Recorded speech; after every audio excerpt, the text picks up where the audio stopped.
In the high passes where the wind screamed like a butchered horse, the tribe of the broken nose knew three kinds of wealth: meat, iron, and fear. Then Gorbad Hulg came home wearing velvet. He rolled out of the storm in a wagon piled with foreign guns, stolen finery, and promises fat enough to choke a king. He spoke like a merchant, bowed like a courtier, and smiled like a slaughterhouse door swinging open. The ogres laughed at him. They called him soft. They called him man-taught. They called him silk-belly. They stopped laughing when the banker arrived, a thin little human in black, carrying contracts, debts, and the most dangerous weapon ever dragged into an ogre camp: paperwork. By sunset, men were dead in the mud. The tribe was pledged against a Marienburg loan, and Gorbad Hulg had made a terrible discovery. Gold could buy meat. Debt could bind monsters. And if an ogre could learn to read a contract, he could learn to weaponize one. Chapter 1. The Ogre in the Velvet Coat. The first warning was the smell. Not the honest stink of an ogre camp, not rancid marrow, sour beer, wet hides, old blood, or the hot butcher-house fog that hung over the fire pits of the Broken Nose tribe. This was something stranger: salt fish, foreign spice, gun oil, damp velvet, coin polish, a reek of distant harbors and expensive lies. The noblars smelled it before the ogres did. They rose from the refuse heaps like rats from a flooded cellar, long noses twitching, yellow eyes narrowing at the pass below. "Wagon," one hissed. "Big wagon," said another. "Food wagon? Maybe dead food. Maybe dead rich food." Then the bells came. They were not proper ogre bells, not cracked iron things hung from chains and skull hooks, but little brass chimes that tinkled in an irritating, delicate fashion as the wagon crawled up the mountain track. It was a monstrous vehicle, built too broad for any civilized road and too foolish for any sensible one, with wheels taller than a man and axles groaning under the weight of casks, crates, rolled carpets, iron-bound chests, sacks of powder, smoked hams, brass lamps, lacquered shields, and weapons wrapped in oiled cloth. 6 tusked rhinoxen dragged it forward, snorting steam into the bitter air. Their flanks were scarred by old lashes and fresh travel. Behind them came a straggling train of nobler servants, 3 human drivers with terror-carved faces, and a dozen pack beasts whose legs trembled beneath loads of foreign plunder. Standing atop the foremost crate, one huge boot planted on a barrel of salted eel, was Gorbad Hulg. The tribe remembered him as Gorbad Moorsplitter, who had once bitten the face from a Black Orc champion and laughed with teeth full of green flesh. They remembered him as a slab-shouldered brute with a gut plate made from a chapel bell and a temper like a cave-in. They remembered him leaving for the west with a cleaver, a sack of bones, and enough arrogance to make even a tyrant spit. He had returned wearing a velvet coat. It was red once, though dust and rain had darkened it to the color of clotted blood. It stretched impossibly across his vast shoulders and strained at the arms. Gold braid ran along the cuffs. A lace cravat, already stained with gravy and pipe ash, hung from his thick neck. His gut plate had been polished until it shone dull and brutal in the grey light, and over it someone had engraved a leering maw wrapped around a coin. At his belt hung a curved Tillian saber, 2 heavy pistols of Marienburg make, a knife the length of a human leg, and a fork. That was what troubled the tribe most. The fork. Gorbad lifted one massive hand as the wagon creaked into the camp. "My esteemed kin," he bellowed. The camp fell silent. A vulture croaked somewhere above the cliffs. "My dear lads, ladies, butchers, bruisers, belchers, biters, and assorted useful vermin," Gorbad continued, sweeping off a wide-brimmed hat with a feather in it. "I return enriched by service, improved by travel, and delighted by the rustic charm of home." Someone dropped a haunch of meat into the mud. Old Thurg Gut Tyrant leaned forward on his throne of bones and wagon wheels. He was larger than Gorbad, though not by much, and age had made him dense rather than weak. His skin was a map of scars. His left eye was gone, the socket plugged with a knob of black iron. His hands rested on the haft of a club studded with horseshoes, axe heads, and the jawbone of something unlucky. "Rustic," Thurg growled. Gorbad smiled, showing yellow slabs of teeth. "Means it smells the same." That, at least, earned a few laughs. The tribe surged around the wagon. Ogres tore open crates, sniffed bolts of cloth, shook pistols, licked brass fittings, and began arguing over things they did not understand. Noblars swarmed up the wheels, stabbing one another over crumbs, nails, loose buttons, and the right to be closest to anything that looked valuable. "Careful with those!" Gorbad barked as a young bull lifted a blackpowder pistol by the barrel and peered into the muzzle. "That's not a nose-scratcher, Mag. That's a gentleman's equalizer." Mag blinked. "What's it equalize?" Gorbad drew the second pistol, thumbed back the hammer, and fired without looking. The shot cracked across the camp like a split stone. 30 yards away, a hanging side of goat exploded from its hook in a red slap of meat and bone. The tribe roared approval. Mag grinned, then immediately began trying to fire his pistol by biting the trigger. Gorbad sighed. A small noblar in a stained waistcoat clambered onto the wagon beside him, clutching a ledger almost as large as himself. He wore 3 quills behind one ear and a necklace of stolen signet rings. This was Brucker Bone Ledger, Gorbad's assistant, interpreter, accountant, scapegoat, and emergency snack only in the most desperate circumstances. "Presents first," Brucker squeaked. "Then speech. Speech after presents means less rocks."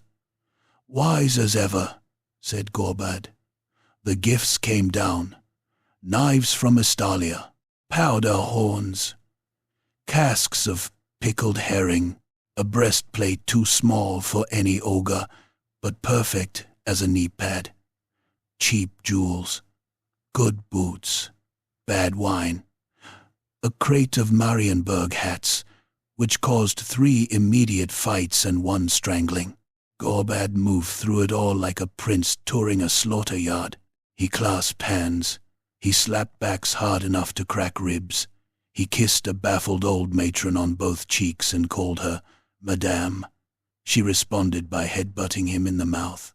He laughed and spat a tooth into his palm. "Home," he said fondly. Then Thurg rose. The laughter thinned. He came down from his throne, 1 heavy step at a time, each footfall pressing muck from the ground. His iron guts followed, armored in rusted plate and old shields hammered flat, their weapons dragging sparks from the stones. Thurg stopped before Gorbad and sniffed him. "You smell like Mantown." Gorbad spread his arms. "I have eaten well." "You dress like prey." "I dress like paid prey." "You talk soft." "I learned it from merchants. They talk soft until they own your boots." Thurg's single eye narrowed. "You bring gold?" Gorbad's smile twitched. "Ah, said Braca softly, and began edging backward. The tribe sensed the change. Even the noblars stopped stabbing each other long enough to listen. Gorbad turned and slapped the nearest iron-bound chest. It made a hollow sound. I bring opportunity. There are words that can curdle an ogre's blood. Hunger, tax, salad. Opportunity came close. Thurg stared at the chest. Open. Now, before we discuss the matter of liquid assets. Open. Gorbad's jaw tightened. He nodded to Braca.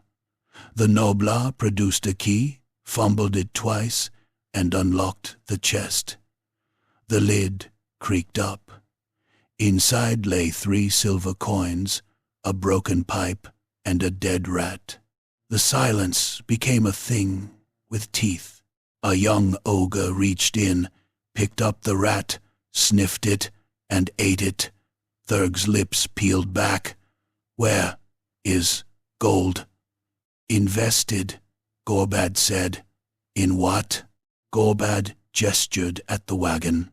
Weapons, goods, letters of marque, powder, training manuals, hats. Thurg's club rose slightly. Hats, he repeated. Symbol of rank. Hats don't fill bellies. Not with that attitude.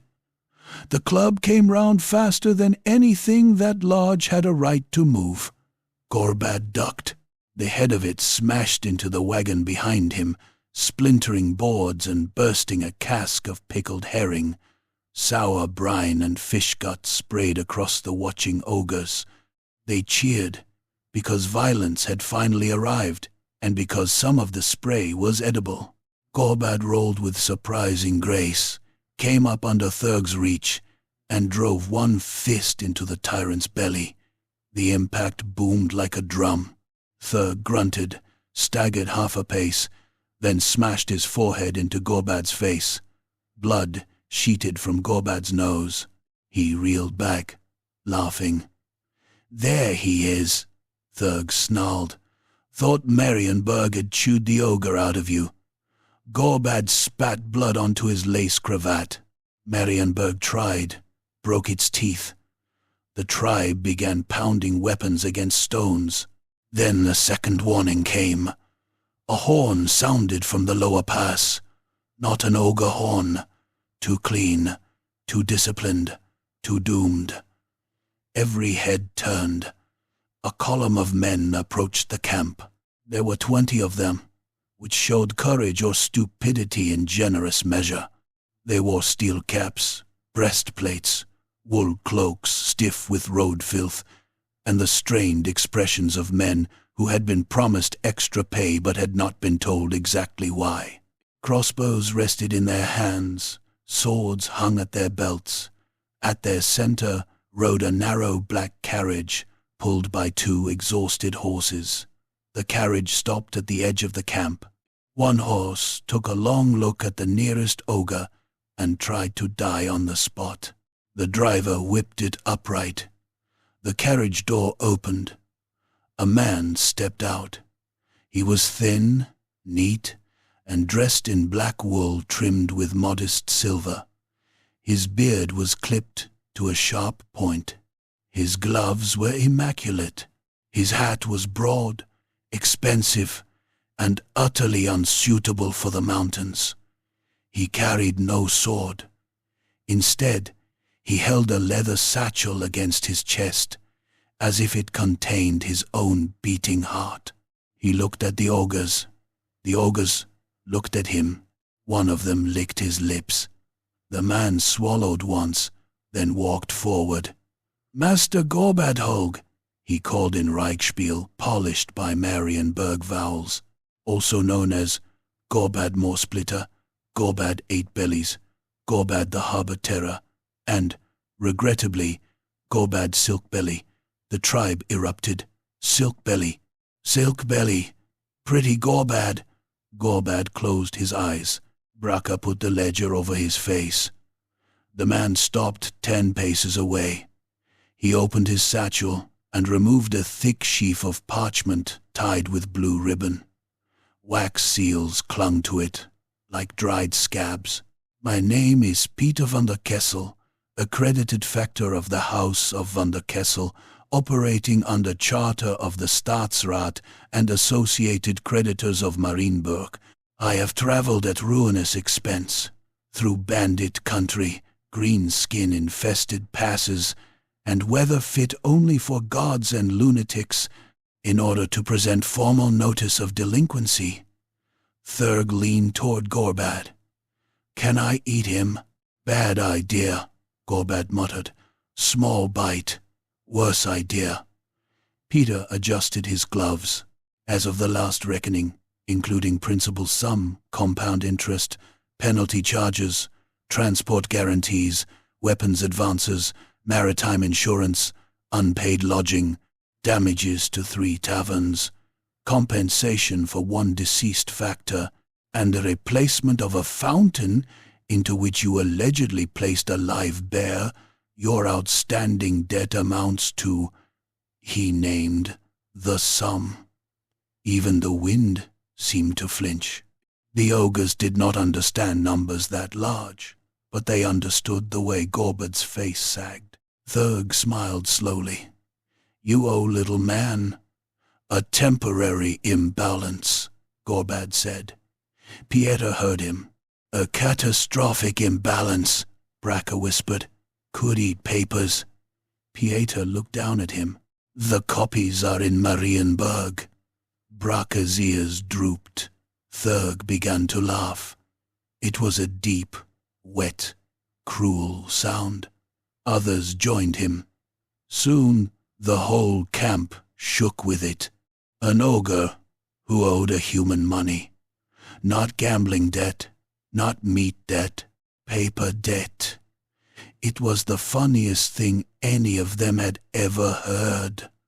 Peter waited until the laughter reached its height.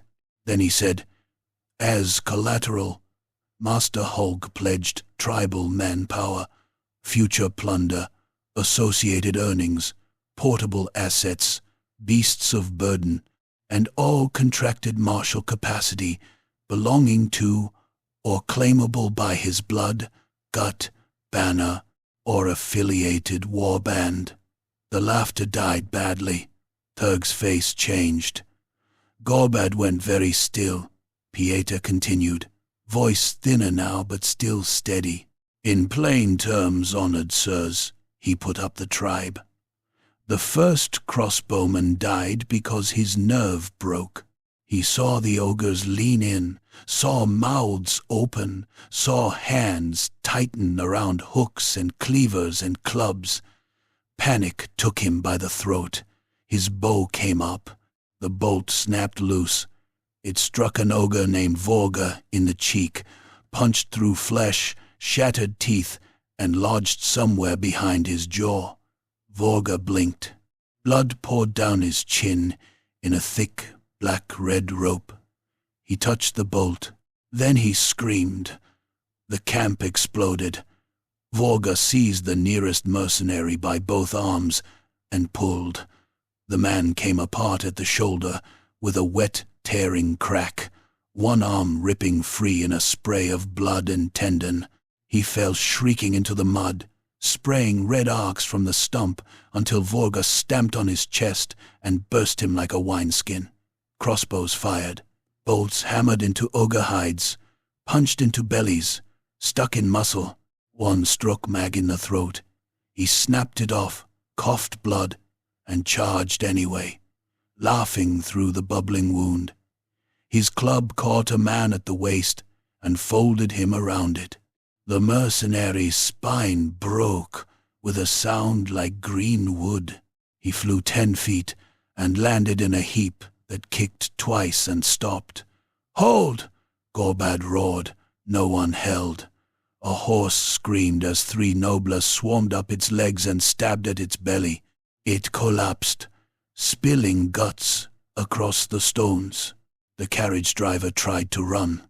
Braca tripped him with the ledger, then bit his ankle for good measure. Peter stood frozen amid the ruin, parchment clutched in both hands. A mercenary stumbled backward into him, face split open from eyebrow to chin, one eye hanging loose on a thread. Pieter shoved him away with a strangled sound. The man dropped to his knees. An ogre's cleaver came down and took his head off so hard the blade buried in the ground beneath. Thurg waded into the slaughter grinning. His club smashed one soldier flat from crown to sternum, collapsing helm, skull, ribs, and pelvis into a single twitching mess inside armor. Another tried to stab him. Thurg caught the blade in his palm, let it split the flesh, then dragged the man close and bit through his face. He pulled away with half the man's jaw in his teeth and spat it at Gorbad's feet. "Your creditors are soft," he said. Gorbad moved then, not against the men, against his own. He drew one Marienburg pistol and fired into the air. The crack split the frenzy for half a heartbeat. The second pistol he pressed under Vorga's chin. "Enough," Vorga gurgled, bolt still through his face, eyes rolling. "Drop him." Vorga looked down. He was holding the last living crossbowman by one leg. The man dangled upside down, sobbing, both hands pressed over his own mouth as if silence could save him. "Drop!" Vorga dropped him. The man hit the ground and curled into a shaking ball. Around the camp, the ogres slowed, panting, blood-spattered, disappointed. The ground was a butcher's floor. Men lay opened and steaming. Armor had been bent into bodies. Mud drank greedily. The surviving horses screamed until someone killed them too. Pieter stood in the center of it, white-faced but upright. Blood flecked his cheek. None of it was his. Gorbad holstered the pistol and turned to him. "You picked nervous guards." Peter's mouth worked once, twice. Then he wiped the blood from his cheek with a handkerchief. They were the affordable kind. For a moment, Gorbad stared. Then he laughed. It rolled out of him, huge and unwilling, shaking his shoulders, spraying blood from his broken nose. A few ogres joined, uncertainly. Even Thurg gave a grunt that might have been amusement. Peter looked down at his ruined papers. One corner was wet with blood. Another had been bitten. He straightened them carefully. "Master Holg," he said, voice trembling only a little, "this regrettable interruption does not alter the debt." Thurg stepped close enough that his shadow swallowed the man. "It alters you," he said. "You are in my camp. Your guards are meat. Your horses are meat. Your papers are almost meat. Speak careful." Pieter looked up at him. Fear lived in his eyes. Any fool could see it. But beneath it was something harder.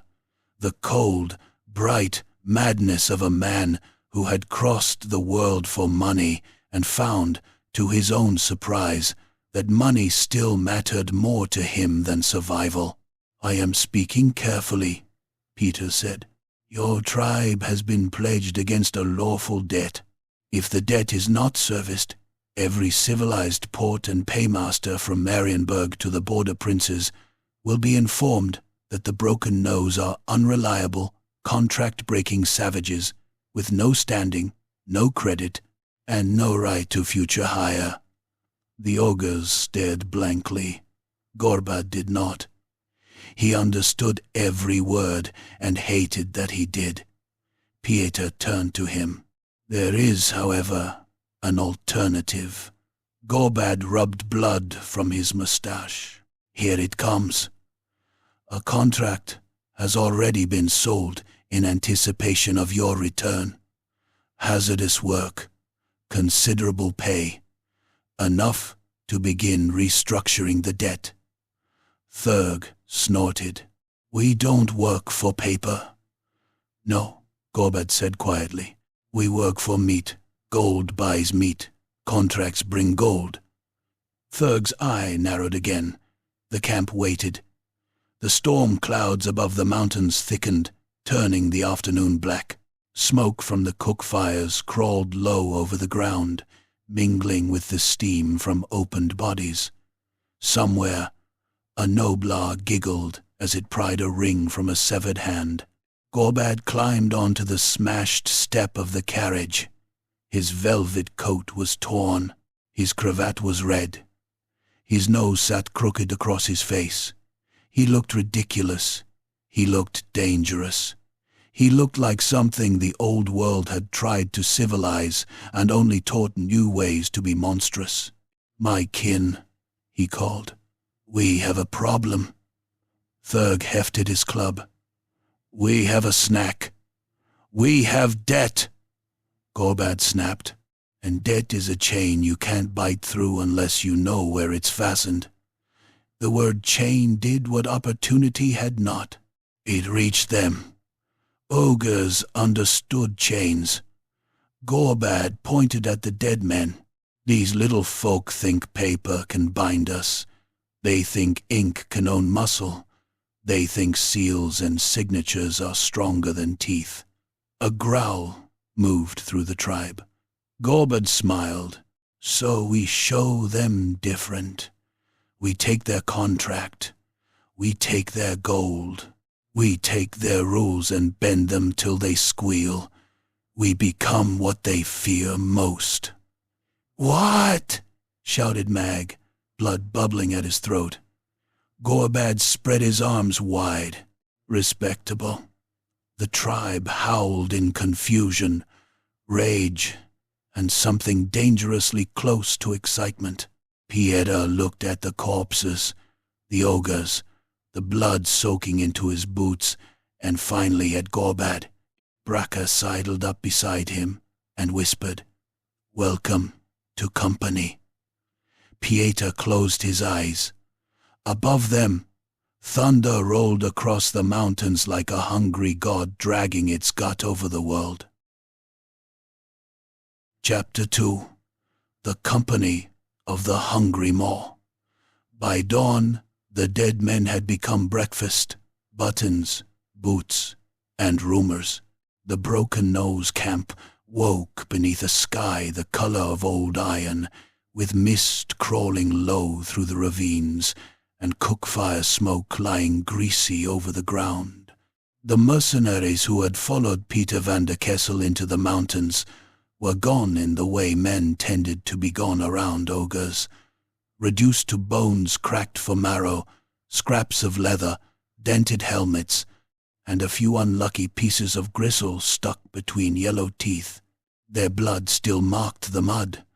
It had frozen in places overnight, black and glossy in the ruts around the carriage. Noblars chipped at it with knives, fighting over the flakes as if they were sugared glass. One wore a dead soldier's glove as a hat. Another dragged a human rib cage behind him on a string and called it his paper horse. Peter stood apart from them all, pale with exhaustion, wrapped in a borrowed cloak that smelled of wet dog and old fat. He had not slept. He had spent the night inside his carriage with a pistol across his knees, listening to ogres laugh, belch, argue, and butcher the remains of his escort. Now he watched Gorbad Hulg address the tribe. The Maneater stood upon a flat boulder beside the main fire pit.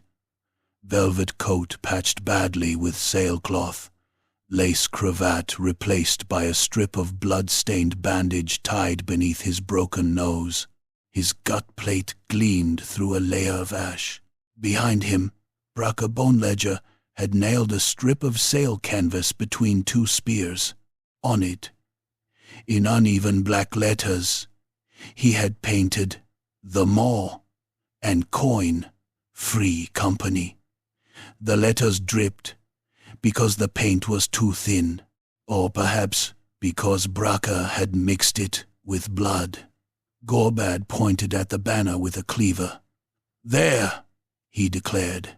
Our future. The tribe stared. A vast bull named Mag, whose throat wound had been plugged with tallow and rags, squinted hard enough to hurt himself. Looks like washing, he croaked. It's a banner, Gorbad said. Banners for dead kings and soft armies. Banners for knowing where to charge. Mag considered that. I know where to charge. You charged a latrine last winter. It looked at me wrong. Laughter rolled through the camp. It was harsh, wet, and hungry. Gorbad let them laugh. That was one thing Marienburg had taught him. Never try to stop fools laughing. Let them spend it. Let them feel clever. Then sell them something before they noticed they had been robbed. He lifted both hands. Listen, you mountain-fed sacks of noble appetite. We've done well, haven't we? We've raided caravans. We've smashed toll forts. We've eaten knights with the crunchy bit still on. We've frightened peasants, bullied miners, and stolen enough goats to make the valleys curse our name. A few ogres cheered. But what do we have for it? Silence. Gorbad kicked over an empty chest. It rolled down the slope, clattering. That. Empty boxes. Rusted iron. Meat one week, hunger the next. You lot fight for scraps while men in warm counting houses grow fat selling maps of where we'll be tomorrow. Thurg-gut tyrant sat on his bone throne, watching with his one black eye. He had not spoken since dawn. That was worse than shouting. When Thurg was quiet, someone was usually about to be pulped. Gorbad pointed down at Peter. This little quill rat crossed mountains for coin. Not love, not honor, coin. Why? Because coin makes men stupid brave. Coin makes them march into ogre camps, with paper in hand and fear in their boots. Coin buys powder, armor, cannon, meat, beer, boots, cooks, surgeons, and more meat after the surgeons are eaten. Peter cleared his throat, preferably not the surgeons. Several ogres looked at him. He stepped back. Gorbad grinned. We keep doing things the old way. We stay hungry between raids. We become a story told around fires by men who hire someone else to kill us. But if we become a company, a proper company, we get paid before, during, and after the killing.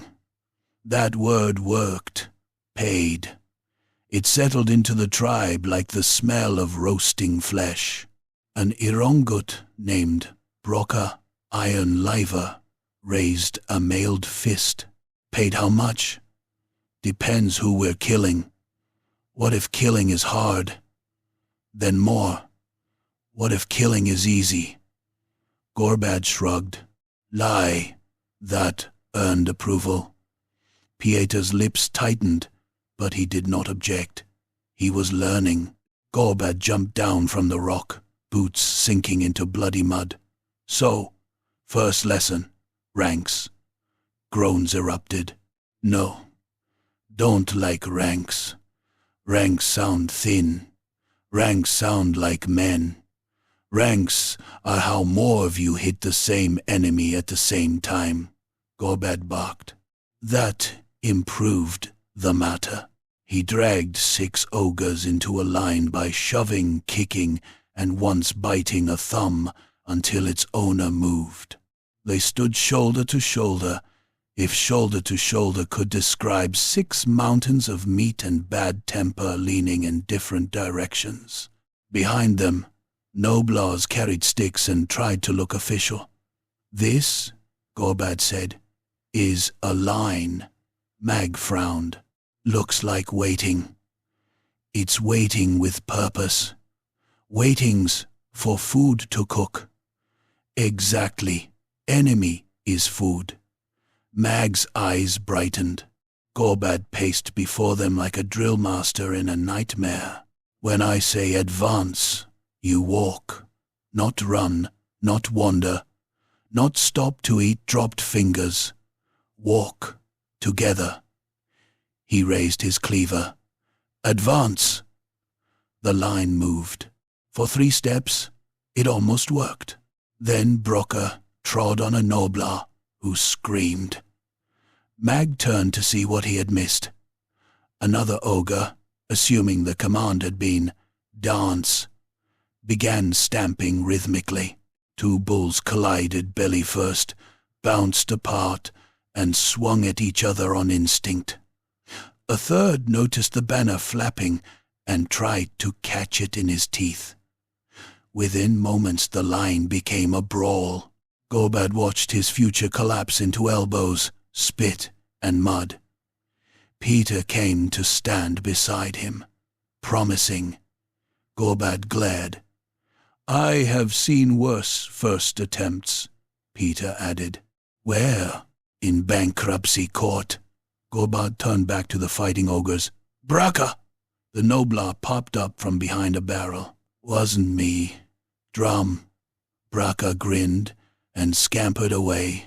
Moments later, 4 noblars dragged out a drum made from a shield and stretched hide. One began beating it with a femur. Boom, boom, boom. The sound rolled across the camp. Ogre heads turned.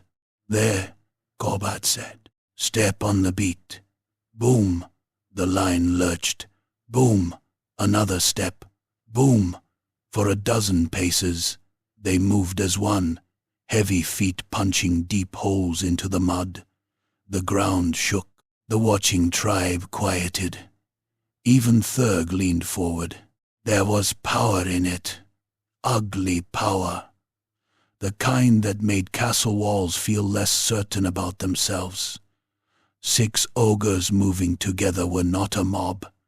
They were a landslide, with teeth. Then Mag's stomach growled. He mistook it for a second drum, stepped early, and knocked Broca sideways. Broca punched him. Mag headbutted him. The drummer laughed. Broca seized the drummer by the legs and used him to batter Mag across the face until the noblar burst in the middle, spraying blood, teeth, and bits of drumstick across the mud. The beat stopped. Gorbad wiped a fleck of noblar off his cheek. Progress, he said through clenched teeth. Training continued. It was a day of bruises, broken bones, accidental wisdom, and deliberate cruelty. Gorbad taught the bulls to wheel left. They wheeled right, then backward, then into a cook fire. He taught them to hold a charge until the pistol shot. One charged on the word hold and smashed through a stack of powder crates, vanishing in a flash of flame that blew 3 noblars into the sky. The ogre staggered out, blackened and smoking, eyebrows gone, laughing because his trousers were on fire and he had not yet noticed. The lead-belchers were worse. They loved their cannons, as ogres loved only meat, violence, and things that made louder violence. Gorbad arranged them in a row on a ridge overlooking a line of scarecrows dressed in pieces of dead mercenary armor. No firing until my signal, he said. A lead-belcher named Kazgob raised his hand. What signal? This. Gorbad lifted a red cloth. Kazgob nodded solemnly. A second lead-belcher squinted. What if cloth is blue? Then don't fire. What if enemy is blue? Still don't fire. What if I hate blue? Pieter, standing well behind them with wax tablets, murmured.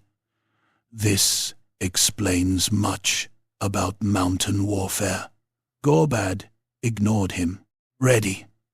The lead-belchers stuffed powder, nails, scrap iron, horseshoes, stones, and one unfortunate rat into their guns. Aim. They lifted their weapons. Wait. Kazgob fired. The blast punched a cone of smoke and shrieking metal across the field.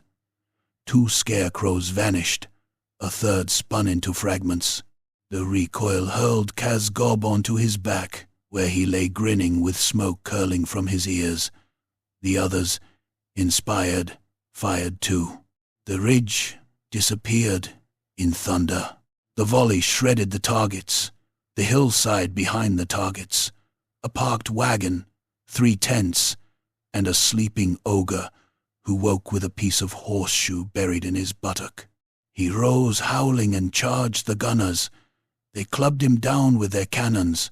Soon everyone was fighting again. Peter wrote something on his tablet. Gorbad snatched it. "What's that?" "Projected ammunition expenses." Gorbad read the marks, understood none of them, and handed it to Braca. "Make it smaller." Braca licked the wax and scraped away half the numbers. "There," he said. "Cheaper." Peter closed his eyes, as if in prayer. By afternoon, the camp had become something between a barracks and an abattoir. Gorbad divided the tribe into squads. Each squad received a painted mark, a crude tally of promised shares, and a captain chosen by size, cunning, or whoever survived being challenged. The first pay dispute occurred immediately when 2 ogres argued over whether a severed arm counted as loot, rations, or advance wages. Peter attempted mediation and nearly lost a hand when he used the phrase, non-transferable asset. Thurg watched it all. At last, he rose. The tribe felt it before hearing it. Conversations died. Cleavers lowered. Even the fires seemed to gutter. Thurg stepped into the training yard, iron eye-plug glinting, his club dragged behind him, carving a trench through the mud. "Enough," Gorbad turned. "We're not finished. We were finished when you hung washing and called it a tribe."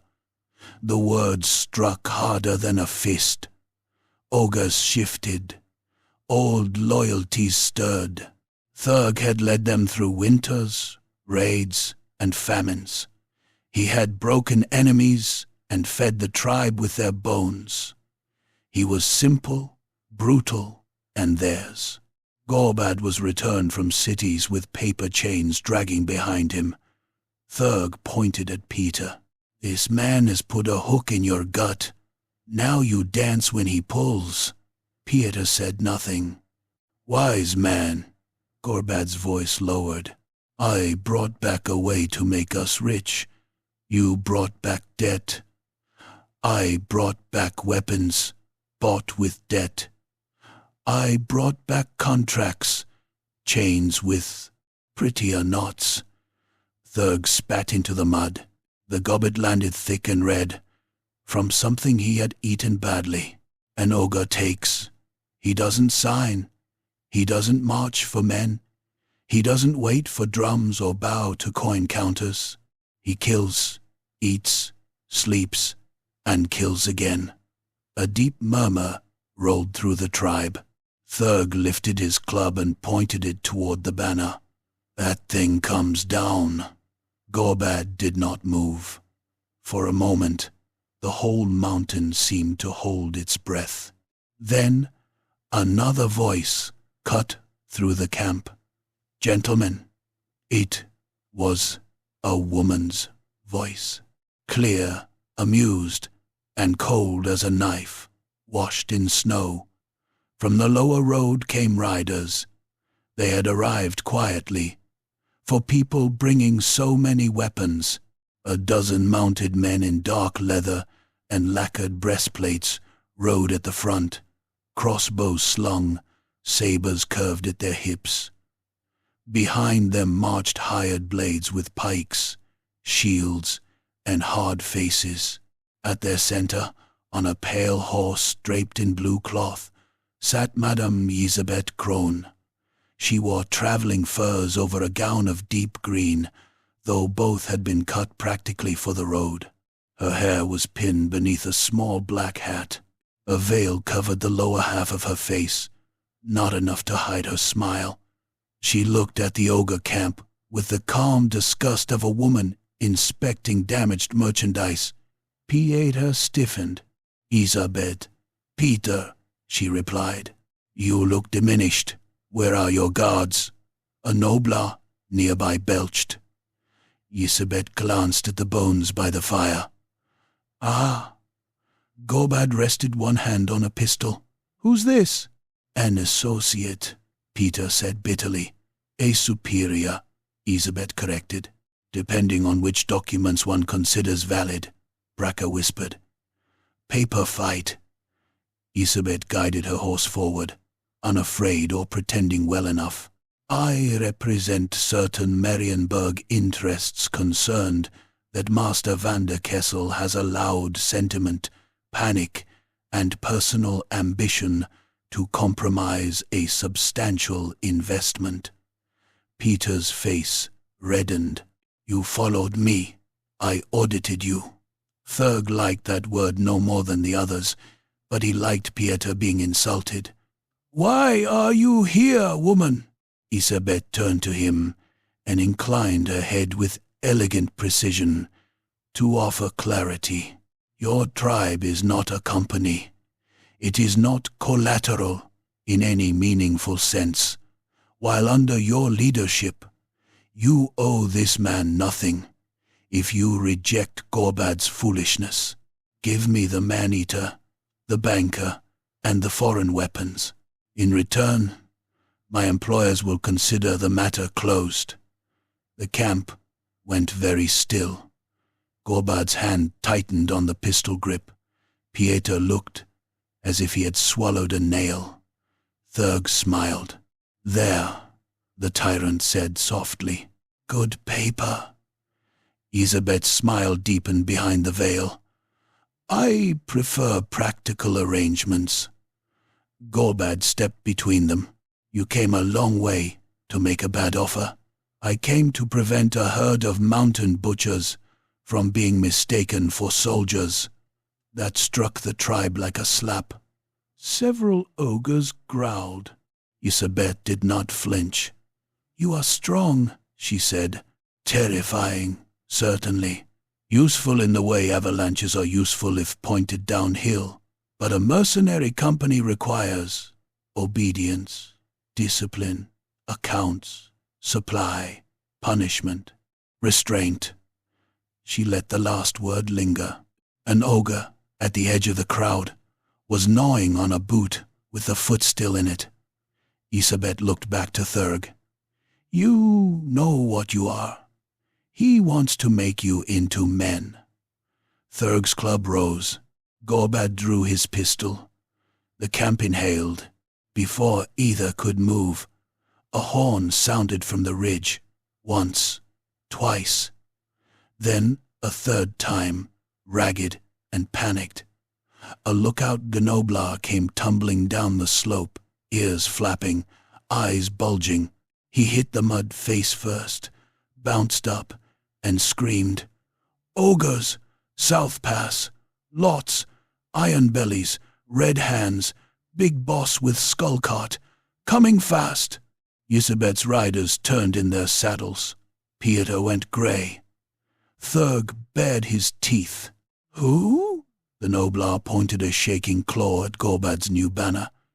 "They got paid to smash that." For the first time all day, Gorbad saw the whole shape of the trap. Isabet had not come merely to bargain. She had brought witnesses, pressure, temptation, and behind her, someone had hired a rival band to end the argument in the old way. The earth began to tremble. Far down the pass, beyond the smoke and mist, came the sound of drums. Not one drum beaten badly by a doomed gnoblar, but many, deep, hungry, closing. Gorbad looked at his tribe, mud-covered, blood-smeared, half-trained, angry, confused, dangerous. His company. He climbed back onto the boulder and tore the sagging banner free from its spear poles. For one heartbeat, Thurg looked pleased. Then Gorbad wrapped the canvas around his fist like a gauntlet. "Broken nose!" he roared. "More and coin, whatever name you'll answer to before dinner. You heard the lady. She says we aren't soldiers." The drums grew louder. He pointed toward the South Pass with his cleaver. "So we'll be ogres first, soldiers after, and by nightfall we'll charge double." The tribe erupted. This time, when the drum began again, no one laughed. Chapter 3. Blood, Ledgers, and Blackpowder. The storm came down like the world had split its belly open. Rain hammered the broken-nose camp until the fire pits hissed and spat, until the mud became a sucking brown soup, threaded with grease, blood, and trampled scraps of men. Thunder rolled over the peaks in great gut-deep bellows. Lightning crawled across the clouds, turning the mountain pass white for a heartbeat at a time, and in those flashes the south road looked like the throat of some vast beast swallowing an army. The rival ogres came through it laughing. They were the Red-Tooth Maw-Breakers, a wandering band of bruisers, gluttons, and mercenary butchers from beyond the eastern ridges. Their banner was a flayed hide stretched between two spears, painted with a crude red mouth full of iron nails. They came with drums made from kettle shields, carts piled with skulls, and bulls armored in scavenged plate, boiled leather, and the doors of ruined farmhouses. Their tyrant rode at the center on a throne wagon dragged by chained yetis and heaped with bones. His name was Crag Black Gullet. Gorbad knew him. Most ogres knew Crag, or knew stories. He was a slab of scarred meat, with arms like tree trunks, and a belly covered in overlapping gut plates taken from enemies he had eaten. His lower jaw had been broken years before and wired back with black iron, giving his grin a permanent crooked snarl. A butcher's hook hung from one hand. In the other, he carried a hammer made from the axle of a siege engine. He had been paid to smash the Moor and Coin-Free Company before it learned how to stand. Worse, he had brought more ogres than expected. Pieter van der Kessel saw them from the ridge and understood at once that numbers on parchment were kinder than numbers in flesh. Ink columns did not roar. Debt tallies did not drag cleavers through sparks. Ledgers did not grin at the promise of eating your bones. He clutched his hat to his head as the wind tore at him. "How many?" Gorbad asked. Pieter swallowed rain. "Too many. Estimate, 30 bulls, 6 lead belchers, 4 ironguts, several carts, noblars, camp followers, something large under a top." Gorbad stared at him. "That your professional assessment?" "My professional assessment is that we are undercapitalized." Gorbad barked a laugh and turned to Braca Bone Ledger. The noblar was wrapped in oilcloth, nose dripping. Ledger hugged beneath his ribs like a holy relic. "Powder?" Wet, dry, stolen, hidden, and somewhat might explode if shouted at. "Food carts?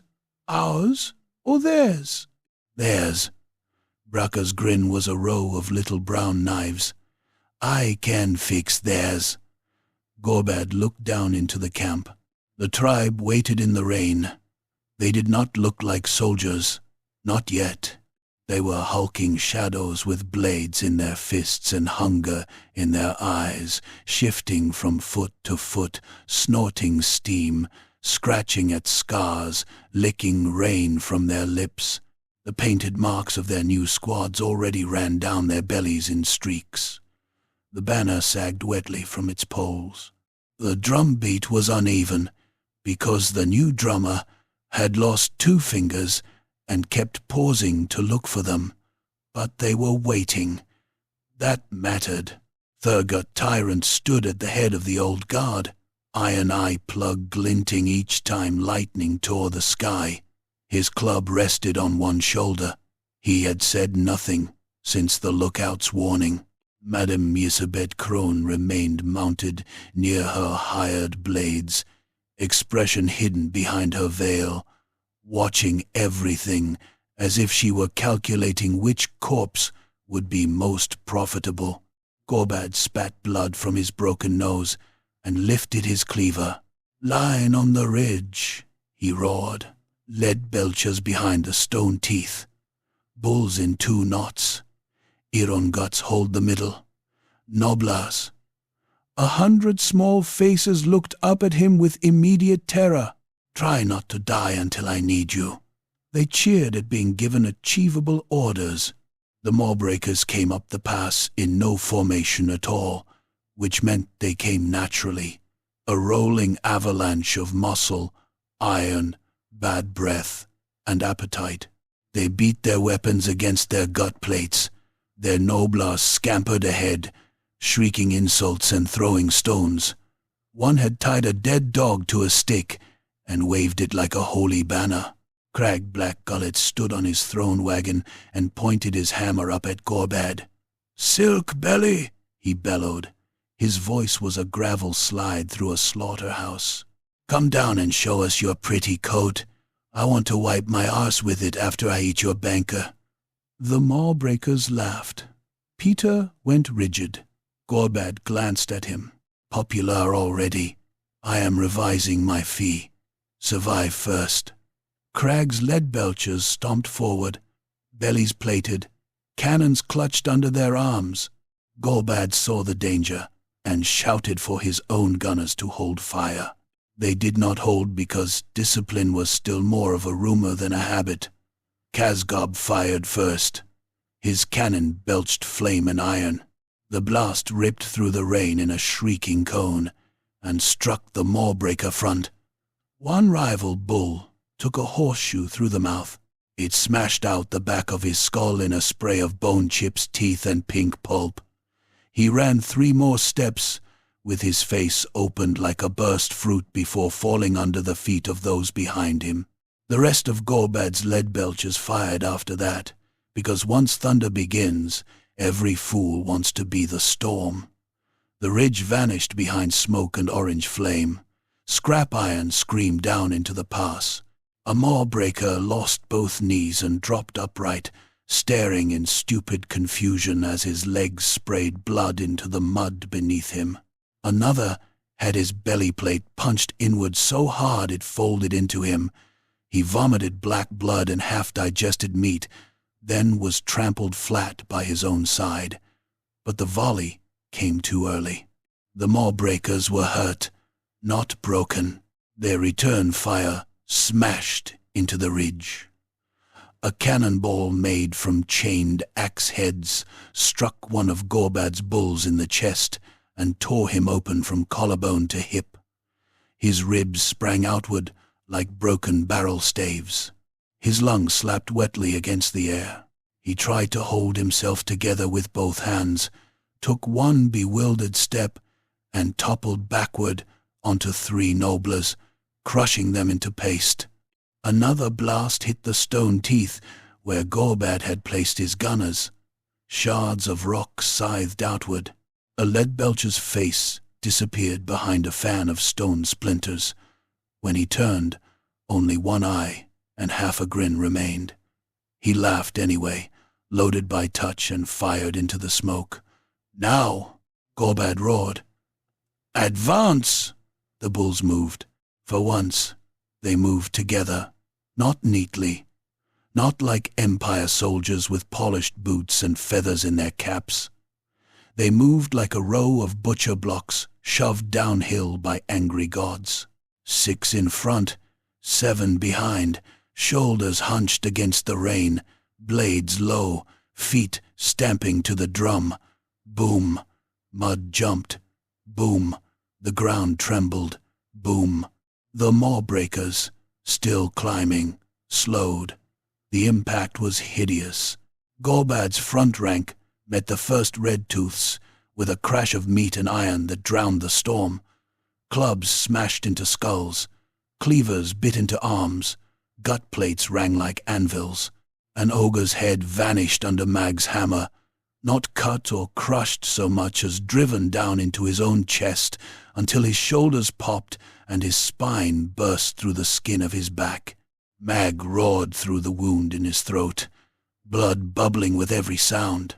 A red tooth hooked him under the ribs and tore sideways. The hook opened Mag from flank to navel. Grey loops of gut spilled out over his belt. Mag looked down, frowned, gathered the slippery mass in one hand, and headbutted his attacker so hard the other ogre's nose, teeth, and jaw collapsed into one red crater. Then Mag bit his ear off and kept fighting. Gorbad fired one pistol into a red tooth's eye, at arm's length.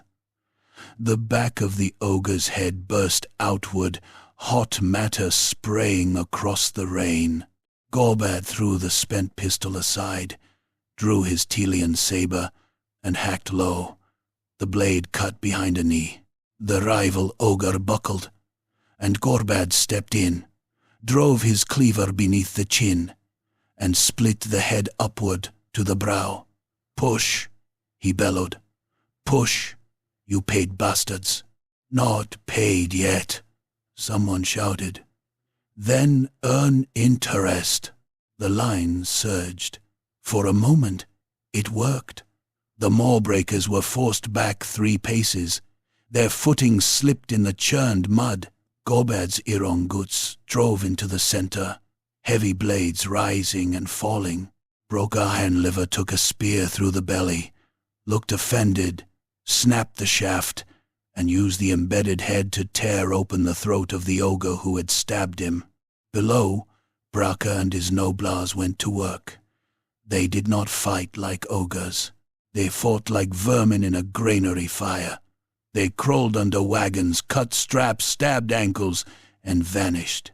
Braka led them through the rain toward the maw-breakers' food carts, where butchered oxen, barrels of grease, and sacks of dried meat were guarded by lazy noblars and one bored bull. Braka had prepared gravy. Not good gravy. Weapon gravy. It was made from rancid fat, lamp oil, powdered glass, crushed night fungus, and the pulped remains of Peter's least important documents. He and his lads poured it over the meat, into the barrels, across the cartwheels, and down the throat of a sleeping guard for spite. A rival noblar saw him. Braka smiled. The rival opened his mouth to scream. Braka threw a sharpened quill into his eye. The little creature dropped, kicking, both hands clawing at the feather sticking from its socket.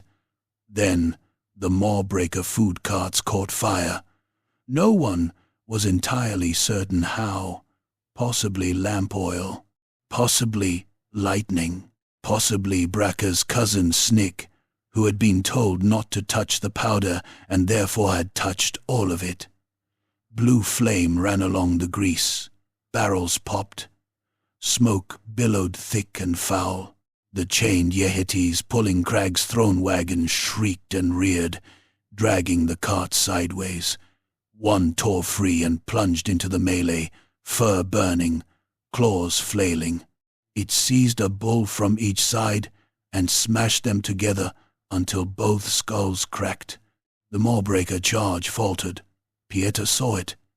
He was halfway down the ridge, soaked to the bones, mud up to his knees, with 2 of Yizabet's hired men beside him looking increasingly regretful.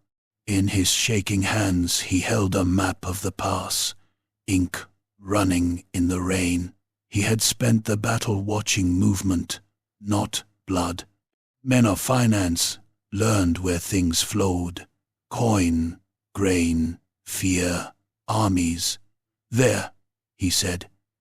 No one listened. He grabbed Yizabet's nearest pikeman by the sleeve. "There, the west shelf. If they take it, they flank the ridge. The pikeman stared at him. "You giving orders now, Quill?" Peter pointed. Through the sheets of rain, a knot of red-tooth iron guts had broken from the main press. They were climbing a narrow goat path along the western rock, hidden by smoke. If they reached the top, they would fall on Gorbad's lead belchers from behind and turn the ridge into a slaughter trough. Peter looked for Gorbad. The Maneater was buried in the center, fighting 3 ogres at once, so Peter did the stupidest thing of his life. He ran toward Thurg. The old tyrant was standing apart from the worst of the melee, as if deciding which future to kill. Around him, his loyal Irongots waited. Not fighting, not yet. Their hesitation was a wound in the tribe's belly. Peter slipped twice before reaching him. "West Shelf!" he shouted. Thurg slowly looked down. Little man squeaks in battle. They are taking the ridge. Your gunners die. Your line folds. Your tribe is eaten. Thurg's iron eye shone with rain. "Gorbad's company. Your tribe," Peter snapped, surprising even himself. "Unless you mean to become Crag's breakfast." For a heartbeat, Thurg did not move. Then he smiled. It was not kind. It was not loyal. But it was ogre. He lifted his club. "Irunguts, with me." They hit the west shelf like a rock slide. The red-tooths had nearly reached the top when Thurg came at them from above. His club swung down and smashed the first climber's head against the cliff. Bone burst. The body dropped, bouncing from the rocks, dragging 2 others loose with it. Thurg waded after them, laughing now, the old deep joy of killing back in his chest. His iron guts followed, hacking at fingers, faces, shoulders. One red tooth clung to the ledge with both hands, snarling. Thurg planted his boot on the ogre's face and pressed until cartilage flattened, eyes bulged, and the skull cracked under the heel. The body peeled away into the rain. Pieter stood behind them, trembling, unable to look away. Ysabeau saw it too. Her face, behind the veil, tightened. The battle had turned. Not won. Nothing was ever won cleanly in the mountains, but turned. Gorbad felt it in the pressure before him. The red-tooths no longer pushed with the certainty of victory. They were glancing back at burning food carts, screaming yetis, falling Ironguts. Their hunger had begun to sour. Then Thurg betrayed him. It happened in the lull between 2 crashes of thunder. Gorbad had just buried his saber in a red-tooth's belly when Thurg came down from the ridge with his Ironguts behind him. For one wild moment Gorbad thought the old tyrant had chosen the company. Then Thurg's club smashed into Gorbad's back. The blow hurled him forward. His saber tore free. He struck the mud face first, the world bursting white in his skull. Pain flashed through his ribs. He tasted dirt, blood, and powder. Thurg planted one boot on his spine. "Enough paper," the old tyrant growled. "Enough manners. Enough little men in our guts." Gorbad tried to rise. Thurg pressed down harder. Something cracked. Pieter shouted, "No!" Ysabeau's riders moved at once, as if they had been waiting for this exact moment. 2 seized Peter from behind. One clubbed Braca aside, sending the nobler tumbling through the mud with his ledger flapping open. Thurg looked to Ysabeau across the battlefield. "Take Banker," he called. "Take Silk Belly after I break him. Leave weapons." Ysabeau inclined her head. Gorbad laughed into the mud. It came out wet and ugly. Thurg frowned. "What's funny?" Gorbad spat a tooth into the muck. "You finally learned contracts." He twisted hard, despite the boot on his back, and fired his remaining pistol through his own coat pocket. The shot blasted upward into Thurg's thigh. The old tyrant roared and staggered. Gorbad rolled free as the club came down where his skull had been, burying itself half a foot in the mud. Gorbad surged up under Thurg's guard and drove his head into the old ogre's wounded leg. They crashed together into the blood mire. The tribe saw. The battlefield widened around them. Even the red tooths slowed, because an ogre duel mattered more than common murder. Thurg rose first, limping, blood pumping down his leg in thick pulses. Gorbad came up hunched, one arm tight to his ribs, velvet coat hanging in strips. Rain ran pink over his face. "No more company," Thurg said. Gorbad lifted his cleaver. "Then no more tyrant." They met with a sound like carts colliding. Thurg was stronger. He always had been. His club hammered Gorbad's shoulder, tearing flesh and driving him sideways. Gorbad answered with the cleaver, slicing across Thurg's belly, sparks leaping from gut plate rings. Thurg punched him in the mouth. Gorbad's lip split to the gum. He drove the fork from his belt into Thurg's forearm. The watching ogres roared. Thurg ripped the fork free and stared at it, baffled and enraged. "You stabbed me with dinner? Marienburg manners," Gorbad snarled. Thurg charged. Gorbad stepped aside and hurled Peter's iron-bound pay chest into his path. Thurg's wounded leg struck it. He stumbled. Gorbad leapt onto his back, hooked one arm around his throat, and bit into his ear. Thurg bellowed, reached back, and flung him over his shoulder. Gorbad hit the ground hard enough to splash mud over the nearest bulls. Thurg's club rose for the killing blow. Pieter moved. He sunged. He sunged. Pieter moved. Not bravely, not cleanly. He moved like a terrified man whose body had betrayed his better judgment. He tore free from one guard, seized a dropped crossbow, and fired. The bolt, it did not kill him.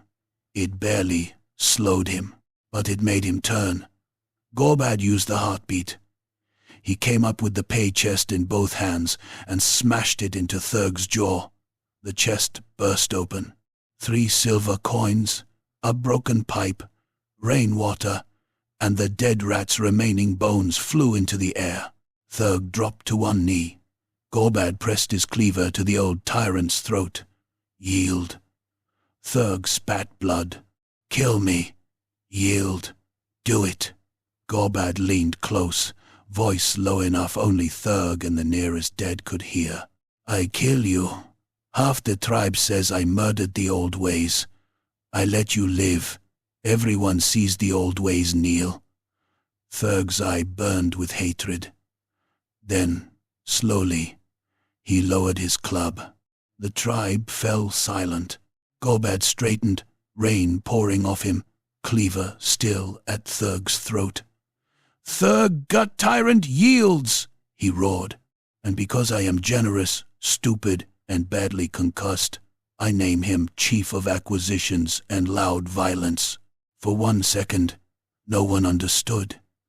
Then Mag, still holding his guts in, began to laugh. The sound spread. It rolled through the broken nose like fire through oil. Even Thurg, still kneeling, gave a wet grunt that might have been murder postponed. Gorbad turned to the red tooths. "Crag!" he shouted. Black Gullet stood amid the wreckage of his throne wagon, hammer in hand, face dark with fury.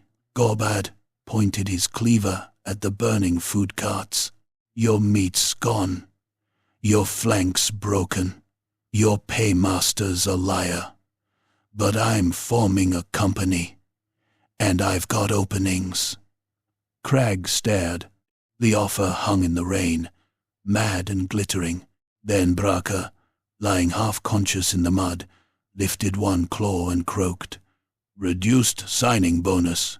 That broke something." The broken nose charged. Not as a perfect company, not as a disciplined army, but as one beast, wounded and hungry, and suddenly certain it would be paid for the blood it spilled. They crashed into the wavering red tooths with fresh fury. Crag fought like a mountain daemon, smashing bulls aside, crushing heads, roaring curses, until Gorbad and Thurg hit him together from either side. Thurg broke his knee. Gorbad opened his throat. Crag Blackgullet died choking on rain and his own blood, hammer slipping from his fingers, iron jaw working as if trying to bite the world one last time.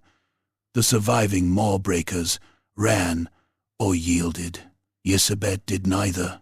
In the final chaos, while everyone watched Crag fall, she cut the company seal from Braca's ledger case and took the signed contract from Peter's satchel.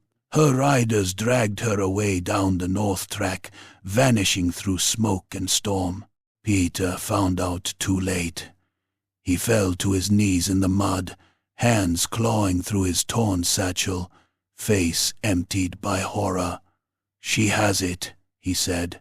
"The seal, the contract, everything." Gorbad stood over Crag's corpse, breathing like a furnace, blood dripping from his cleaver. Around him, the broken-nosed tribe cheered, ate, bled, and argued over captured weapons. Thurg sat on a rock, binding his thigh, glaring at everyone as though planning future revenge in installments. Braca crawled out from under a dead lead-belcher, clutching a single intact quill. Gorbad looked north. The storm was clearing there, beyond the pass. The road bent toward trade posts, toll houses, and the cold little kingdoms of men. He smiled, and the expression was all broken teeth and bad intention. "Then we go collect our property." Peter looked up. "You mean the documents?" Gorbad wiped Crag's blood from his mouth. "I mean the woman holding them." Chapter 4. The Contract of Iron and Teeth. The trade post squatted at the mouth of the northern pass, like a rotten tooth jammed into the mountainside. It had no proper name. Places like that rarely did. Men called it whatever suited the business of the day. Greypike Gate, Toll House 9, Krieger's Crossing, the last warm bed, the first bad mistake. It was a knot of timber palisades, stone storehouses, counting rooms, stables, shrines, taverns, and scaffold platforms built where the mountain road widened before spilling down toward the border princes. Everything there had a price. Water had a price. Shelter had a price. A place by the fire had a price. Silence had a price. A man's life had a price, and most days it was insultingly low. By dusk, it was full to bursting.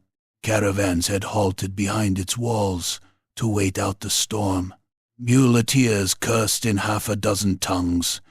Tilleen factors argued with Reichland peddlers over salt and wool. Dwarf teamsters sat beneath an awning, stone-faced and armed to the teeth. Borderland sellswords drank sour wine beside men they had tried to kill the previous spring. A priest of some minor road god rang a bell and promised blessings for copper. 3 hanged bandits swung over the east gate, their boots clicking together in the wind. Madame Yisabet Crone arrived before the ogres. She came in with 6 surviving riders, 3 pack horses, 1 stolen company seal, and the signed contract of the Moor and Coin Free Company tucked safely inside a brass document tube beneath her cloak. She did not look like a fugitive. She looked like a woman inconvenienced by weather. Her veil was torn at one edge, her horse limped, and mud spattered the hem of her traveling gown, but her spine remained straight, and her voice remained cool. Within an hour, she had hired guards. Within 2, she had secured the counting hall. Within 3, she had invited the leading merchants, paymasters, caravan masters, and mercenary brokers of the trade post to witness a formal declaration regarding disputed martial property. By the time Gorbad Holg reached the palisade, Isabet had turned theft into procedure. That, Peter van der Kessel explained through split lips and chattering teeth, was the Marienburg way. Gorbad listened badly. He stood in the road below the gate, with the Maughan coin-free company spread behind him in the rain and torchlight, wounded, hungry, smoke-stinking, and carrying pieces of the red-tooth maw-breakers as trophies. Mag had tied an enemy gut plate over the wound in his belly. Broker Ironliver had a spearhead still lodged under his ribs, and complained only when someone tried to pull it out. Thurg Gut Tyrant leaned on his club, thigh bandaged in leather strips dark with blood, glaring at the walls as if they had personally offended his ancestors. Above the gate, crossbowmen aimed down with the strained expressions of men suddenly re-evaluating their wages. A tall captain in a rusted breastplate stepped onto the platform. He had a red nose, a feathered cap, and the brittle courage of a man standing above danger rather than inside it. "No entry for armed companies after dark," he shouted. "By order of the Post Council." Gorbad looked at Pieter. Pieter sighed, limped forward, and cupped his hands. "I am Peter van der Kessel, accredited factor of the House of van der Kessel, traveling under Marienburg commercial protection and pursuing unlawful possession of bonded instruments." The toll captain blinked. "What?" "He means," Gorbad roared, "open the gate or I'll wear it as a hat." Several crossbowmen took a step back. Pieter pinched the bridge of his nose. "That is not what I mean." It helped. Brackabone Ledger scrambled up onto a fallen milestone, one ear bitten half off, his ledger tied shut with string. "Oh, so we got appointment," he shrieked. "Official shouting appointment." That was, somehow, true. The Post Council did not open the main gate.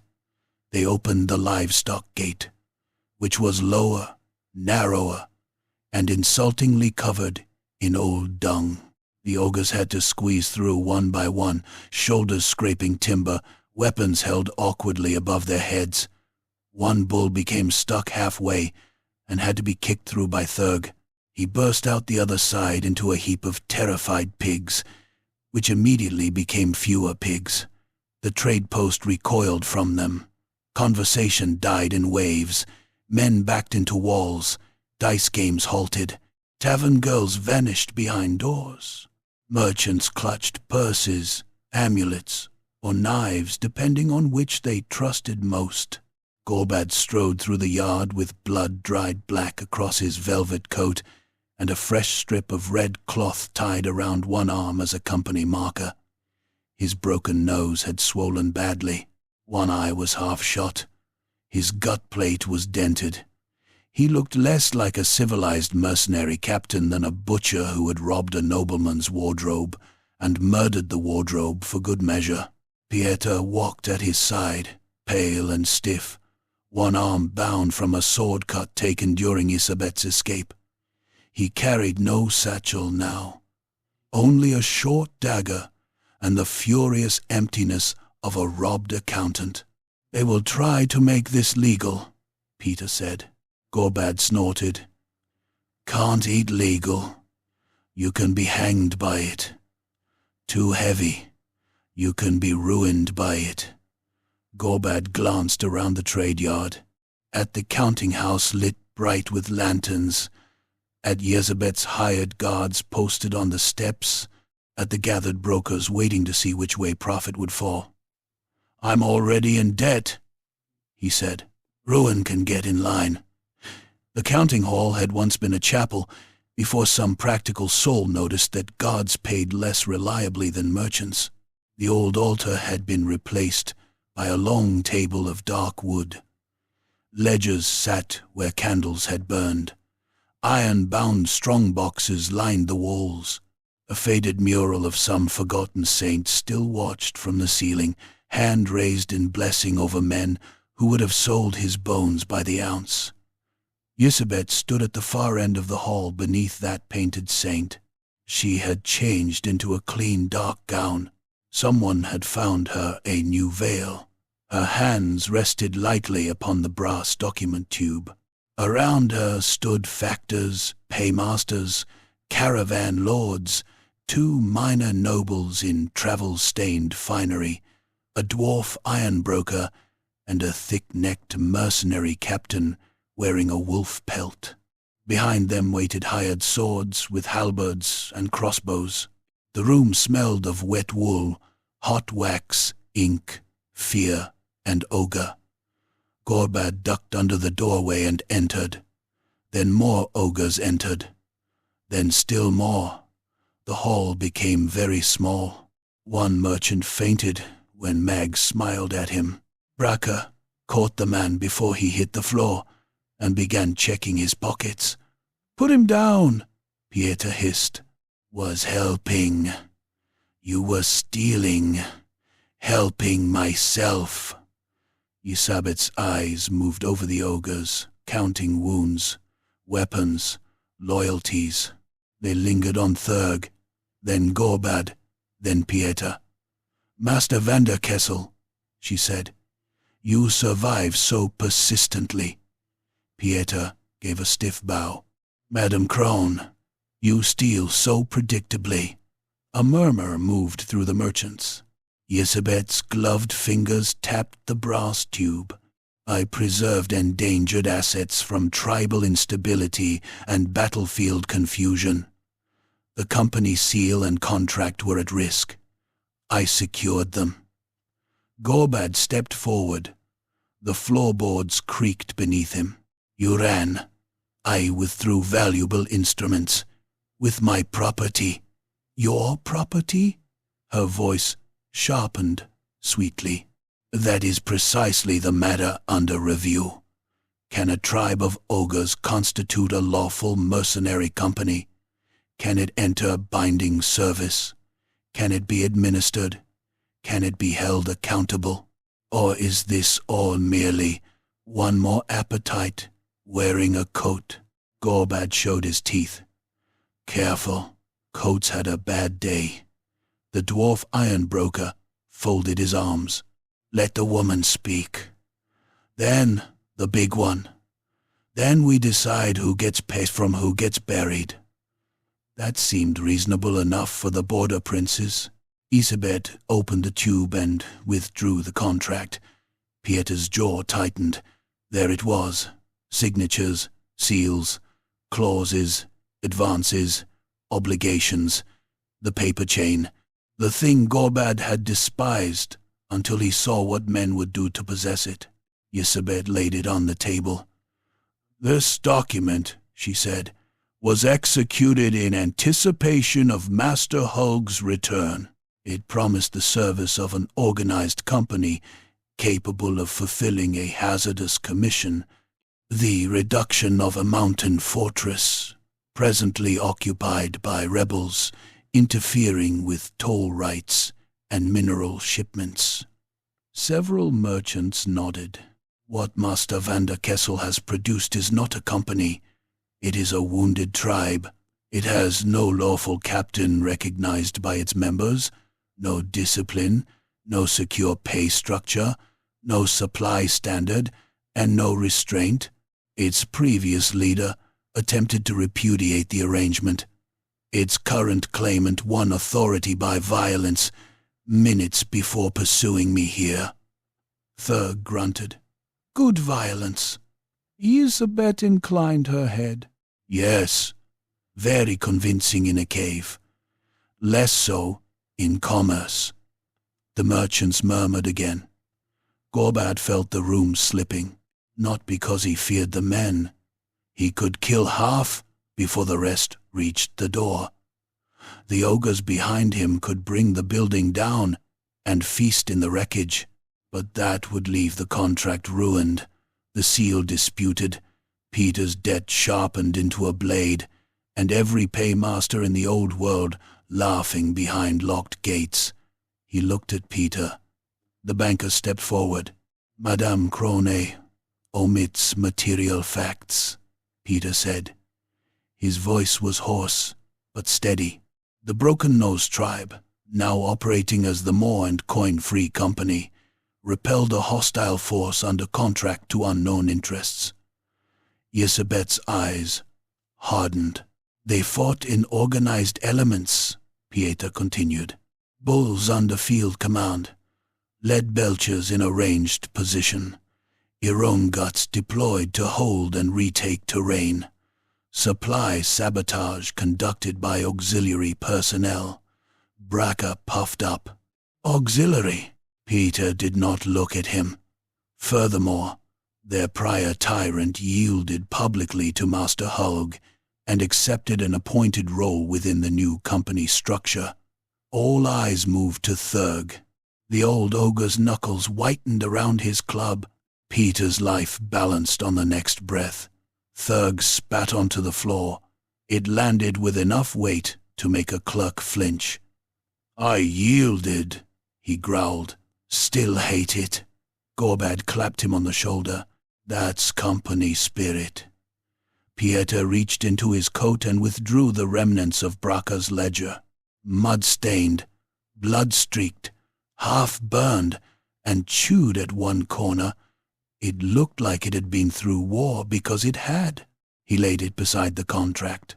Here are pay marks, squad divisions, ration rules, battle shares, weapon tallies, and a provisional code of conduct. Elizabeth laughed softly. A gnoblar's scribbles? Braca, he said. Peter opened the ledger to a page where the ink had run around a dark red handprint. Crude, yes. Binding, yes. Under Marienburg custom, marks witnessed by interested parties may constitute intent where literacy is absent. The dwarf ironbroker leaned forward. Pieter pointed to several massive thumbprints, beside jagged pictograms of meat, coins, and severed heads.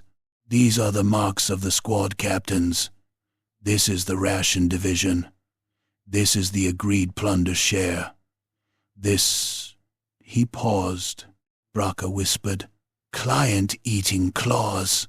Peter closed his eyes briefly. This is the clause, forbidding consumption of employers prior to material breach. A nobleman made a strangled sound. The dwarf ironbroker stroked his beard. Sensible. Elizabeth's composure cracked by a hair. You cannot be serious, she said. You would recognize this farce? You would place coin, trade routes, and contractual force in the hands of monsters? Gorbad leaned over the table. Candlelight crawled across his scarred face. Already do, he said. You just call them princes. That bought him a silence better than applause. Then one of Elizabeth's hired guards moved. It was a small motion, a hand slipping under a cloak, a glance toward the rafters. Gorbad saw it because ogres watched for the twitch before the stab. Peter saw nothing until the knife was already flying. The blade spun toward his throat. Gorbad's hand came up and caught it through the palm. Steel punched between the bones. Blood ran down his wrist. He looked at the knife, then at Elizabeth. Her veil hid her mouth, but not her eyes. The rafters erupted. Men dropped from above with blades and short crossbows, hidden there before the hearing began. One landed on the table, scattering ledgers. Another fired point blank into Brocker Ironliver's face. The bolt vanished into his cheek below the eye. Brocker roared, seized the assassin by the leg, and slammed him against the table so hard his spine folded backward and his skull split open on the iron corner of a strongbox. The counting hall became a slaughterhouse. Crossbows snapped, ogres bellowed, merchants screamed and dived beneath benches. The wolf-pelt mercenary captain drew his sword, only for Mag to grab him by the shoulders and bite into his scalp. The man shrieked as skin tore away from his skull in a wet red sheet. Mag spat hair and flesh aside, then smashed the captain's face into the floor until there was no face left, only teeth floating in a widening pool. Gorbad hurled the knife back. It buried itself in the throat of the man who had thrown it. The assassin staggered, both hands clawing at the handle. Gorbad crossed the room in 3 strides and drove his shoulder into him, crushing him against the wall. Bones went like snapped kindling. The man slid down, leaving a red smear on the whitewashed stone. Isabet snatched the contract. Peter lunged for her. She struck him across the face with the brass tube. He fell against the table, blood bursting from his mouth. A second hired killer came in low with a curved blade aimed at Peter's belly. Gorbad caught the man by the back of the neck and lifted him one-handed. "No," he said. He slammed the killer face first into the table. Once, twice, a third time. The nose flattened. The jaw broke loose. On the 4th blow, the skull gave way with a damp crunch, and the body went limp, boots drumming against the wood. Across the hall, Thurg laughed like thunder. He had no interest in contracts now. The old ogre had found simpler language. His club swept through 3 halberdiers at waist height, breaking them sideways. One man's torso tore half free, held to his legs by a rope of spine and meat before he collapsed, screaming. Thurg stomped on him without looking. Another stabbed him in the wounded thigh. Thurg looked down, almost offended, and brought the club down vertically.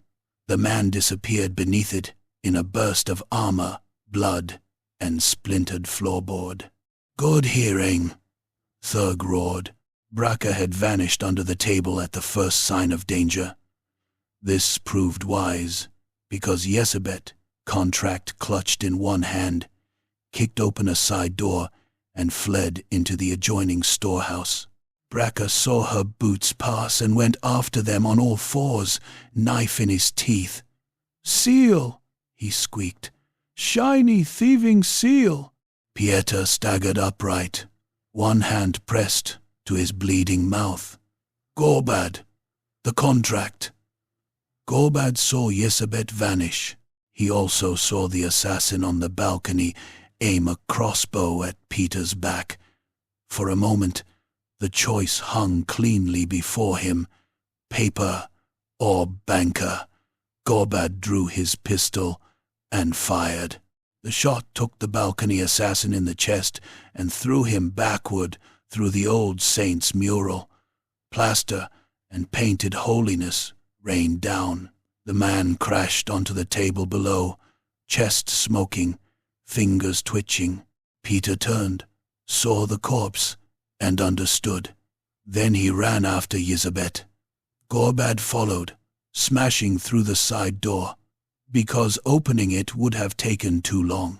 The storehouse beyond was stacked high with barrels, crates, hanging sides of meat, coils of rope, sacks of grain, and casks of lamp oil. Lanterns swung from hooks, throwing wild shadows across the walls. Rain rattled on the roof. Outside, the fighting had spread into the yard. Ogres and hired blades crashed between wagons, while traders fled into the night. Isabet moved fast. She had abandoned dignity for survival, skirts gathered, dagger drawn, contract tucked beneath one arm. She cut Braca across the face when he leapt at her. The noblar spun away, squealing, blood spraying from his cheek. He hit a hanging ham, clung to it, then bit it out of spite. Peter came at her with his little dagger. She parried him easily and drove a knee into his wounded arm. He cried out and dropped the blade. She seized him by the collar and put her dagger under his chin. "Enough!" she snapped as Gorbad entered. Gorbad stopped. Pieter breathed shallowly, throat stretched above the blade. Blood from his split lip ran down Yisabet's glove. Yisabet backed toward the rear loading doors. "One more step, and your banker opens from ear to ear." Gorbad's hand flexed around his cleaver. Pieter's eyes met his. There was fear in them, naturally, but there was also rage, humiliation, calculation. Pieter moved his lips. Gorbad did not understand the words. Braca did. The noblar's ears twitched. He looked down at the barrel beside him, then at the lantern, then at the trail of spilled lamp oil beneath Yezebet's boots. Peter mouthed it again. "Audit!" Braca grinned through the blood on his face. He threw the lantern. It shattered at Yezebet's feet. Flame whooshed across the oil in a bright, hungry sheet. Yezebet screamed and recoiled. Peter tore free, but the dagger sliced across his shoulder, opening his coat and flesh beneath. Gorbad charged through the fire. His boots crushed burning wood. Heat licked up his legs. Yezebet slashed at him. He took the cut across his forearm, caught her wrist, and squeezed until the dagger fell. Bones ground together under his fingers. She did not beg. That, at least, was something. She spat in his face. "Beast!" Gorbad leaned close. "Contractor!" Then someone hit him from the side. Yezebet's champion had been waiting behind the crates. A massive man in plate, reinforced with blackened bands, face hidden behind a barred helm, two-handed axe already swinging. The blade struck Gorbad in the ribs and bit deep enough to scrape bone. Pain tore the breath from him. He stumbled, and the champion came on with professional fury. The axe rose and fell. Gorbad twisted aside. The blade chopped into a barrel, spraying wine across the flames. Fire leapt blue and hot. Gorbad punched the champion in the helm. Metal dented. The man staggered but did not fall.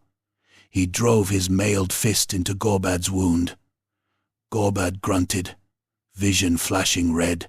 The champion swung again. This time Gorbad caught the axe haft.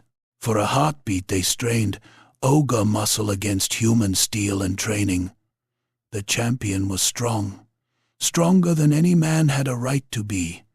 His boots scraped furrows in the floor. His breath rasped behind the helm. Gorbad smiled with bloody teeth. Then Thurg's club burst through the wall. It smashed planks inward and caught the champion in the back. Armor crumpled. The man flew forward into Gorbad's arms, spine broken but body still twitching.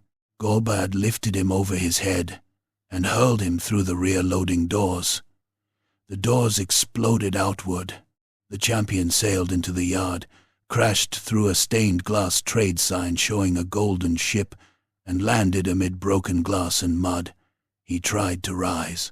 Mag, passing by with someone's leg in his hand, stepped on his helm. It collapsed with a wet metallic pop.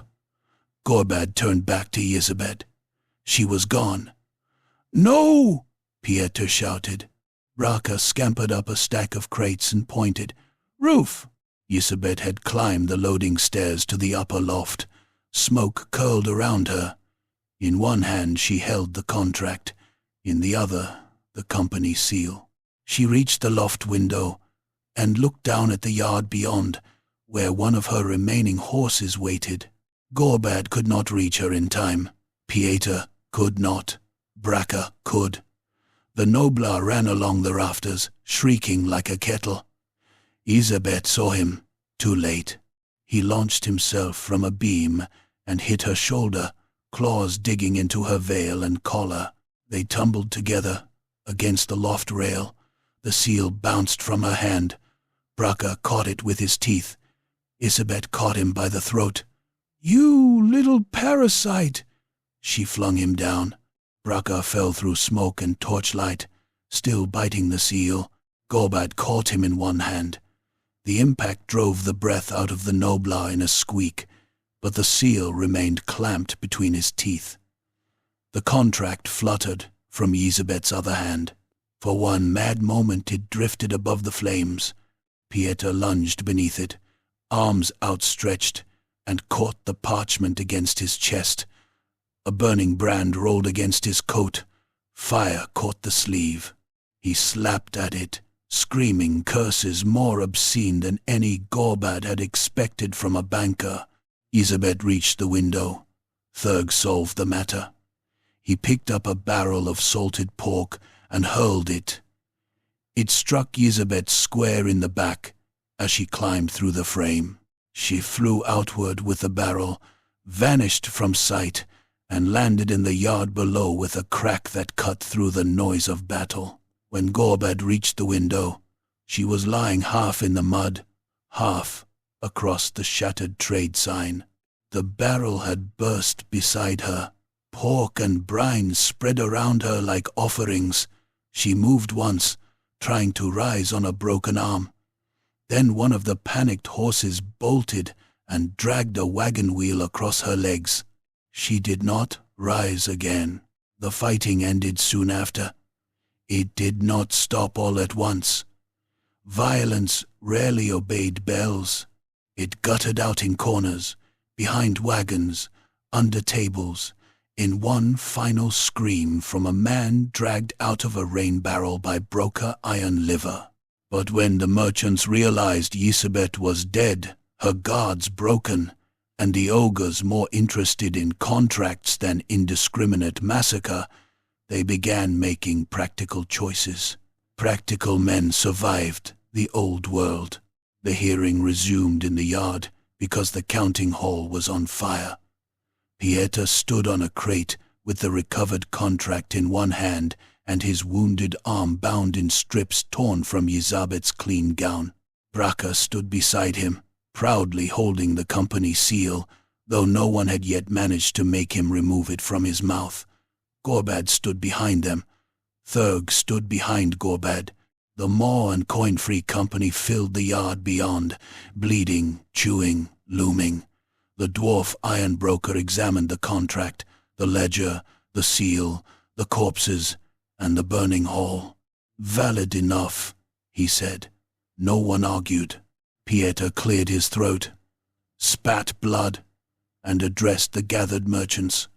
"The Maw and Coin-Free Company is hereby recognized as a bonded mercenary concern under provisional Marienburg instruments, pending further review, debt, restructuring, and satisfactory completion of its first commission." Gorbad leaned toward him. "Meaning?" "Meaning we are legitimate. Meaning paid. Eventually." The ogres groaned. Pieter raised his voice quickly. "With an immediate advance in meat, powder, ale, and coin to be deducted from final settlement." The groaning became cheering. Gorbad grinned. Dawn crept grey and miserable over the trade post. Smoke rose from the ruined counting hall. The hanged bandits still swung at the gate. Fresh corpses joined the old smells of commerce. Somewhere, clerks were already calculating damages. By the Eastern War, a messenger from one of the border princes waited with a sealed offer. A rebel-held fortress to be taken by dawn on the third day. Hazard rates approved. Plunder negotiable. Employer, consumption prohibited unless terms were breached. Gorbad read none of it. Peter read all of it and looked ill. "Well?" Gorbad asked. "It is possible," Peter said carefully, "that success may reduce your debt by almost 4%. Gorbad stared at him. 4? Almost. Thurg began to laugh. Mag joined him. Then Brocker. Then Brocker. Then the whole company, until the trade post shook with the sound of monsters discovering the joke of modern finance. Gorbad took the contract, folded it badly, and tucked it behind his gut plate. "Form ranks!" he roared. The More and Coin-Free Company stumbled, shoved, cursed, and eventually arranged itself into something that might have been a column if viewed from far away by a forgiving man in poor weather. Peter mounted a mule. Braca perched behind him, waving the seal like a holy relic. Thurg limped at Gorbad's side, still scowling, still alive, still not quite subordinate. As they marched from the trade post, the merchants watched in silence. They had seen raiders before. They had seen mercenaries. They had seen monsters.